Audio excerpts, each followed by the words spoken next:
এহ, অনেকটা রাত হয়ে গেল। বাড়িতে বোধহয় বউ এখনো না খেয়ে জেগে বসে আছে।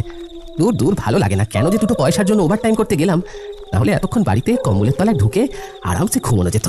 উহ, প্রায় দৌড়তে দৌড়তে যাচ্ছিল সুবীর, হঠাৎ সেই বেল গাছটার কাছে এসে থমকে দাঁড়ালো।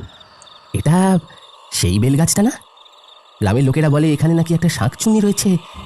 কি জানি বাবা, এখন এত ভেবে কাজ নেই। মানে প্রাণ বাঁচিয়ে জলদি এখন বাড়ি পৌঁছাতে হবে।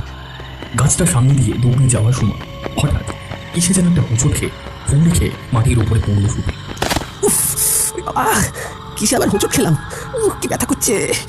কেউ যেন পাটা ধরলো মনে হলো না? হ্যাঁ,